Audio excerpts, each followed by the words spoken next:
Estamos en Mesa Central, ya está anunciado. El Consejo General de Renovación Nacional proclamó este sábado oficialmente a Mario Desbordes como el precandidato presidencial del partido para competir en las elecciones primarias de Chile Vamos programadas para el mes de julio. La nominación del exministro de Defensa fue aprobada por el 75,5% de los consejeros. La votación fue 269 a favor y 81 votos en contra. Mario Desbordes, ¿cómo está? Buenos días. Bien, Ramón, buenos días. Mario, a ver, voy a partir con una analogía futbolística, porque yo sé que usted es colocolino, fanático, ¿no, verdad? Ya, bueno, quería preguntarle si usted sufrió más ayer con la definición de ese partido, que el Cacique al final lo ganó en los descuentos y con VAR incluido, o con la definición de su partido político. La verdad que por todo lo sucedido durante la semana, ¿creyó que eso podría frustrarse? Había gente que quería ensuciarlo, empañarlo, más que frustrarlo, porque era muy difícil frustrarlo. El apoyo de nuestros consejos regionales ya se había manifestado, la gente en el partido me había hecho ver su cariño, su apoyo, el deseo de que fuera el candidato presidencial de Renovación por la trayectoria, por lo que he hecho estos últimos años, por la biografía, por supuesto, pero sobre todo por la biografía de los últimos 2 años. Y eso yo sentía que estaba consolidado, pero hubo harta zancadilla esta semana que ya hay que dejar atrás. Estaba con un ojo puesto en lo que pasaba en el Monumental también, hay que reconocerlo, y el otro en el Consejo, escuchando a los consejeros. Menos mal que no necesitaron VAR en el Consejo, ¿eh? No, en el Consejo fue por un margen amplio y agradecer y orgulloso del resultado, pero agradecer a los consejeros que me apoyaron y también a conversar y a juntarnos con los consejeros que no me apoyaron ayer para que hagamos un proyecto colectivo juntos con la mayor cantidad posible. No van a estar todos. El 2005 ya le pasó al presidente Piñera que no estuvieron todos con él hasta último minuto, hubo un sector de Renovación que apoyó a Joaquín Lavín.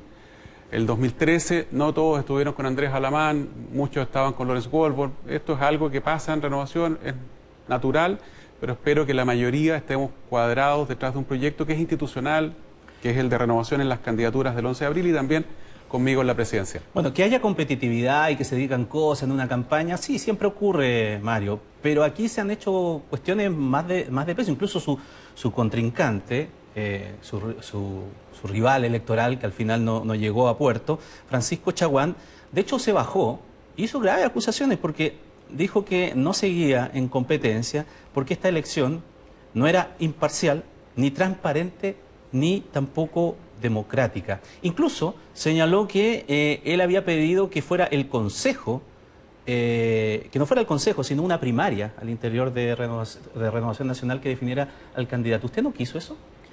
El Consejo ha sido siempre el que define el candidato de Renovación Nacional, está en el estatuto, está en la ley. El Consejo eligió a Sebastián Piñera a contrapelo de lo que algunos querían, porque en ese minuto Joaquín Lavín ganaba en las encuestas por lejos. Pero el Consejo dijo, mire, yo quiero a mi candidato, que es Sebastián Piñera, el año 2005, que ganó finalmente la primera vuelta. El Consejo aprobó a Andrés Alamán el 2013 y así sucesivamente. Siempre ha sido el Consejo General. Podemos conversar si se pudieran hacer primarias más adelante, pero la verdad que además hoy día las condiciones no eran las adecuadas. Pero decir que no es democrático yo creo que es una mala frase de Pancho Chaguán, que es mi amigo. Yo lamento lo que pasó esta semana con él, voy a conversar, espero conversar con él la próxima semana. Nos habíamos reunido el lunes, nos dimos la mano, acordamos fair play, acordamos además que el que perdía apoyaba al que ganaba. Yo quiero conversar con Francisco porque no comparto sus frases y las encuentro bien lamentables, pero la verdad es que creo que lo que corresponde ahora es conversar. El Consejo General es electo por miles de militantes de Renovación Nacional. Es la instancia máxima, son 500 consejeros que representan, es como el Congreso de Renovación Nacional que está electo por las bases, si no, no está designado a dedo.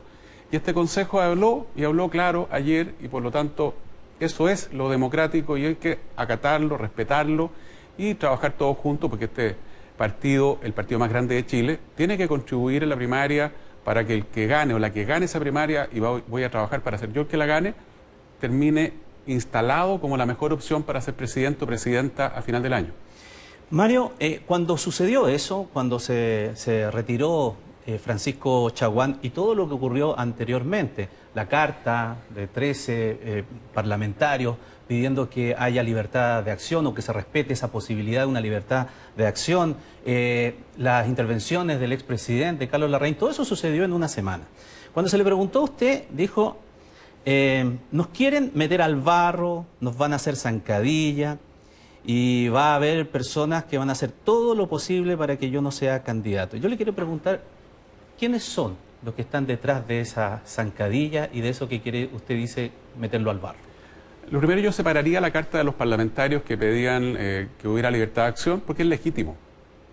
El partido no está de acuerdo, no soy Mario Desbordes que no está de acuerdo. Inmediatamente hubo cartas de alcaldes, todos los alcaldes en desacuerdo con eso, los concejales, los candidatos a constituyentes también hicieron cartas y dijeron, pero por favor, si hay libertad de acción para no apoyar a Mario Desbordes, tampoco va a haber obligación de apoyarme a mí, que soy el candidato a constituyente de Renovación Nacional, y alguien podría apoyar otro candidato de Chile Vamos o incluso un candidato del otro lado, por cualquier tipo de razón. Entonces, es legítima la carta, el Consejo no aprobó libertad de acción, la enorme mayoría de los que hablaron estuvieron en contra de esa posibilidad.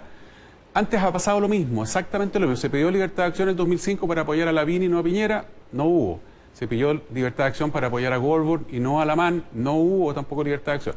No se sancionó a quienes no apoyaron finalmente a Piñera o a Lamán, pero lo que hay aquí es una obligación ética. Cada uno tendrá que resolver cómo actúa, de quién más, y tenemos que estar unidos. Ahora, ¿usted no está por sanciones, si ocurre eso? No, yo lo personal, respecto a los que no apoyen a mi candidatura, yo no voy a pedir sanciones. El partido tiene un estatuto y establece sanciones drásticas para el que no solo no apoya, no trabaja por la candidatura de un candidato nuestro, mi candidato a concejales, constituyentes, core, en este caso constituyente municipal, concejal y alcalde y gobernador regional, tienen que apoyarlos, no es las bases de Renovación, sino para qué está uno en un partido. Pero esto hay que abordarlo con altura. Yo en lo personal no intervino en el Consejo pidiendo que no hubiera esta posibilidad de saltarse esta obligación, y como te digo, fueron los concejales, los alcaldes, los constituyentes los que dijeron, pucha, no, esto no corresponde si uno está en una institución. Luego, el otro punto, sí, la carta del expresidente del partido. Primero la lamento, yo no voy a entrar en dime direte con Carlos Larraín, la carta está llena de cosas que son realmente graves, deplorables incluso. Yo lamento mucho el tenor de la carta. Él pudo perfectamente haber puesto su candidato y lo que correspondía, porque era lo que él decía cuando era presidente del partido, era acatar el resultado del Consejo General. Lo mismo un vicepresidente y varias personas más. Hay un sector que no me ha querido nunca de candidato, no solo en Renovación Nacional, un poquito más afuera. Y bueno, contra eso no hay nada más que hacer. Yo voy a pedirle a todos los que estaban en desacuerdo con la candidatura que se sumen, a todos los que de buena fe y con muy buena intención tenían otra opción, que se sumen. Hay personas que no se van a sumar y la verdad es que ha pasado siempre con las candidaturas de mi partido, y finalmente eso no ha impedido que haya gente como Sebastián Piñera que termina ganando las elecciones. Ya, pero hay claramente, y usted hace la diferencia claramente aquí, ¿no es cierto? Hay procedimientos que algunos quisieran que fuera de una manera u otra, pero hay otros que han sido más puntuales y más personales sobre su figura. Dijo allí por allí el vicepresidente del partido, que levantó también alguna posibilidad, ¿no?, respecto de esto de liderar el tema de la libertad de acción. Estoy refiriéndome al vicepresidente Tomás Fuentes. Pero usted también ha señalado, cuando se le ha preguntado sobre eso, que hay otra gente detrás de eso. ¿Quién es esa gente detrás de eso, Mario? ¿Y por qué no lo quieren?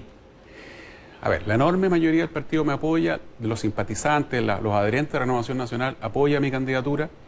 Tengo buena evaluación, la gente reconoce lo que he podido hacer. Yo creo que en este minuto Chile necesita liderazgos capaces de lograr acuerdos, de defender sus ideas, como lo hemos hecho siempre, pero también de conversar, dialogar, de ofrecer soluciones.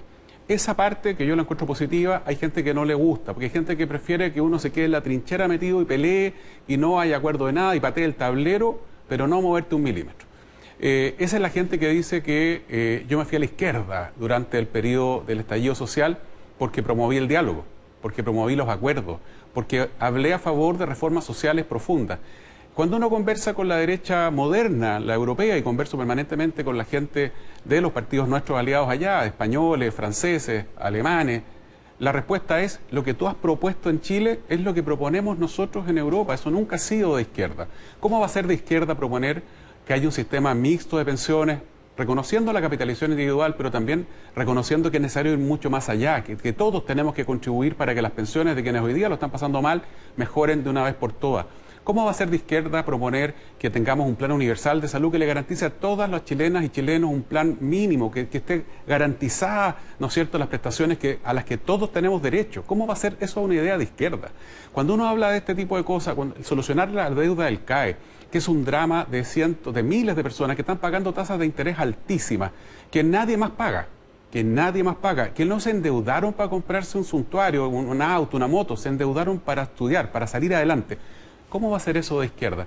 Entonces, cuando uno empieza a hilar más delgado, lo que pasa es que los que se denominan, ¿no es cierto?, los famosos fácticos, uno lo ve y, bueno, ¿qué le vamos a hacer? Yo voy a seguir avanzando con mi candidatura, que es una candidatura de propuestas, que yo sé que encanta a la enorme mayoría de Renovación, y al que no le gusto como candidato, pero porque legítimamente he tenido otra opción, estoy seguro que también de manera leal vamos a trabajar juntos. Y en eso me voy a empeñar en las próximas semanas. Antes de pasar a otro tema, ¿no será que Renovación Nacional tiene tantas visiones distintas y conviven allí visiones distintas? Porque ustedes, desde la centro derecha, siempre apuntan un poco criticando a la centroizquierda, señalando que hay muchas izquierdas, sí, y que esas izquierdas no se ponen de acuerdo.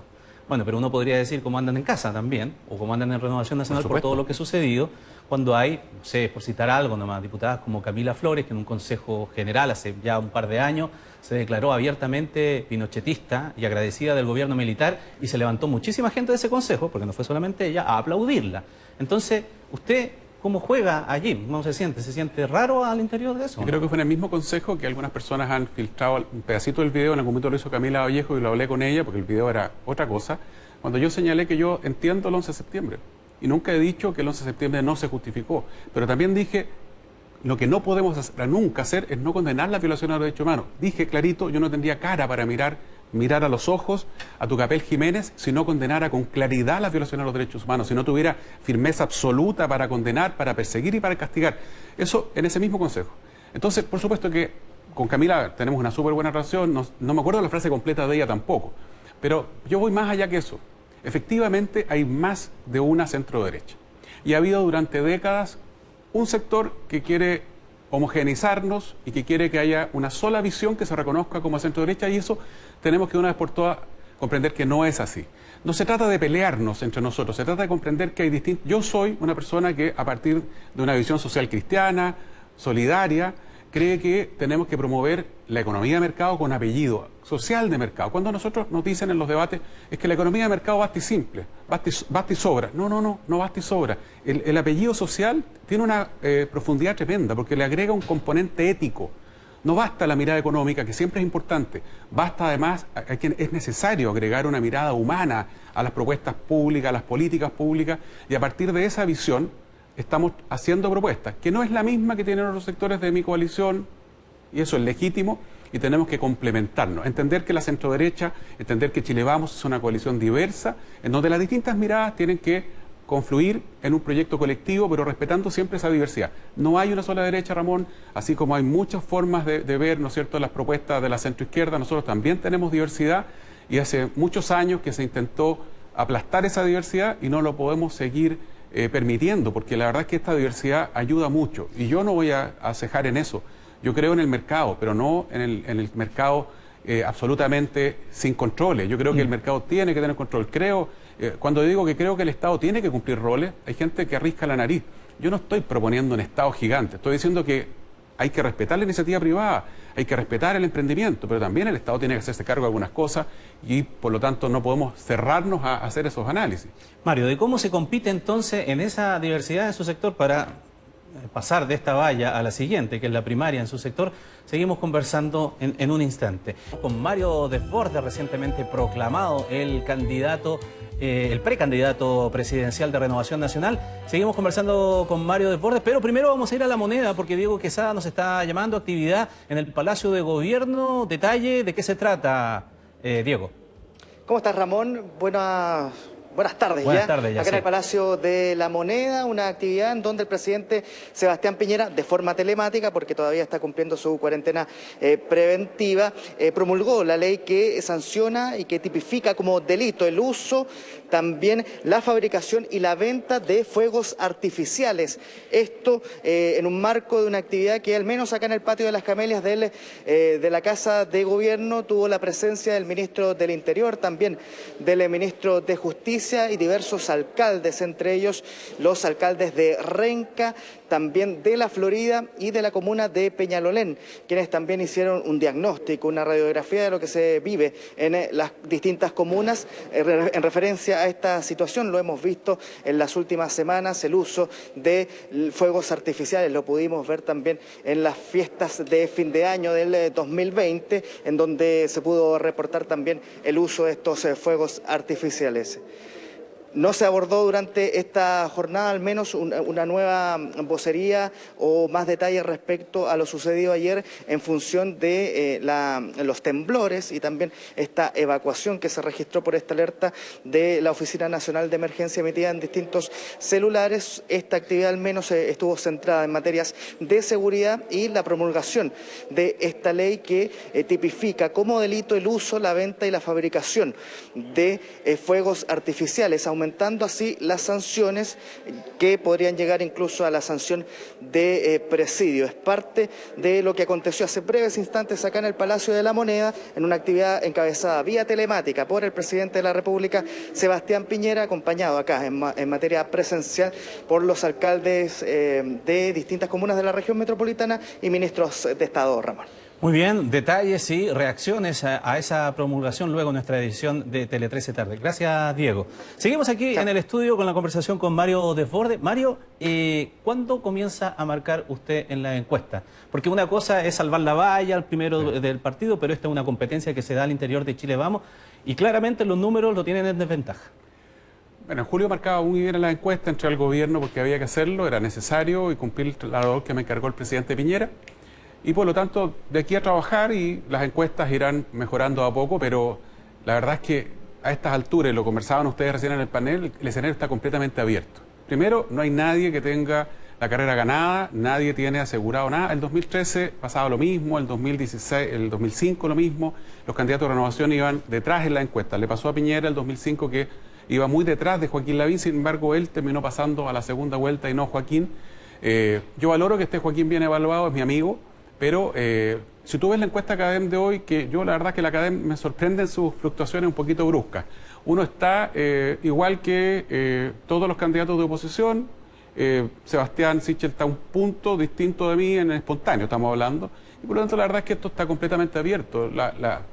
El que hoy día esté creyendo que porque está mejor en la encuesta ganó la primaria está equivocado. El que crea que no tiene posibilidad en una primaria porque no marca en la encuesta también está equivocado, porque el resultado de esto es el 4 de julio. Además, todavía un dato. Pablo Longueira salió del Ministerio de Economía el 2013 para entrar a la primaria de Chile Vamos. En ese minuto no se llamaba así la coalición. Y terminó ganando, marcaba 0 cuando entró. Marcaba 0 y ganó la primaria al final. Entonces, lo que tengo que hacer ahora es un trabajo con mis candidatos a constituyentes, a gobernadores regionales, alcaldes y concejales, apoyarlos a ellos con mucha fuerza para que nos vaya bien el 11 de abril. Es una elección fundamental.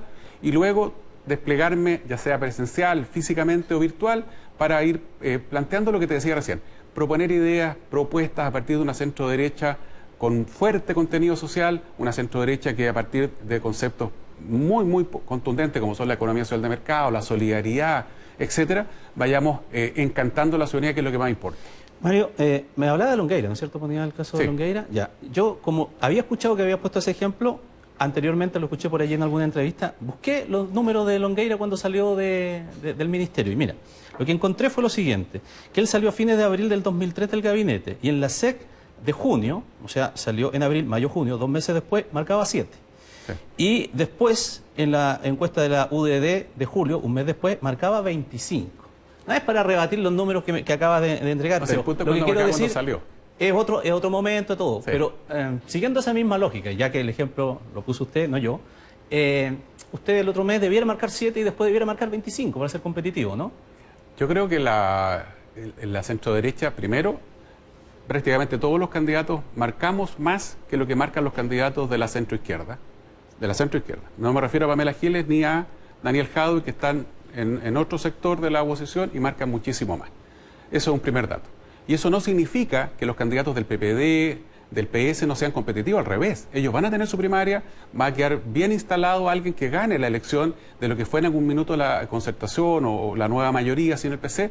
Y esa persona, hombre o mujer, ya sea los candidatos del PPD, el PR o el PS, en esa primaria va a potenciar su opción. Y hoy día no están marcando, pero sería un error tremendo pensar en que esas figuras no van a ser extraordinariamente competitivas en la primera vuelta de fin de año. Vuelvo a insistir, las encuestas, que además hay unas que fluctúan menos que otras, pero en general las encuestas son lo que está pasando en el día, la imagen del día. Obviamente todos queremos marcar en las encuestas, obviamente todos queremos marcar mucho en las encuestas, pero eso se logra con mucho esfuerzo, con mucho trabajo. Y siempre Renovación Nacional ha puesto sus candidatos que empezaron marcando menos en las encuestas, pero finalmente terminan ganando la elección en nuestro sector, y eso es el ejercicio que tenemos que hacer. Le sale más gente al camino. Por ejemplo, estamos esperando la definición del ministro de Hacienda, de Ignacio Briones. Todo parece indicar que por allí, por el martes, daría públicamente el sí. Por lo menos eso es lo que se comenta en los círculos políticos. ¿Qué lo diferencia, por ejemplo, de Ignacio Briones a usted? Las diferencias entre nosotros se van a empezar a ver en la primaria misma.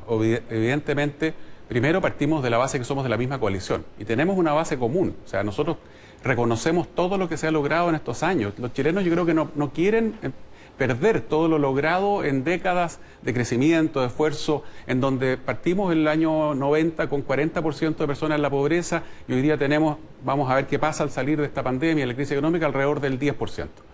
Eso demuestra, ¿cierto?, el reconocer que Chile se ha avanzado mucho, pero que hay mucha cosa pendiente, mucha cosa que ha quedado fuera, que ha quedado debajo de la mesa, muchos enclaves donde hay abuso. Y la solución a esos problemas es donde va a irse planteándose diferencias entre nosotros en la primaria. No sé cuáles son las propuestas de Ignacio para esos problemas, esas emergencias que vive la ciudadanía, porque Ignacio ha estado como ministro de Estado, él ha tenido que representar a la coalición completa. Es un hombre inteligente, muy capaz, que yo respeto mucho, y hemos tenido diferencias de opinión. Y lo vimos, por ejemplo, en el tema del 10%. Ahí ya hubo una diferencia que fue pública en su minuto, porque él estaba en el gobierno, yo no lo estaba. Yo creo sinceramente que había que aprobar en julio ese 10%. No era la mejor medida, era la quizás mala medida. Nunca, no es una política pública, como algunos han dicho, una mala política pública, pero si no es una política pública.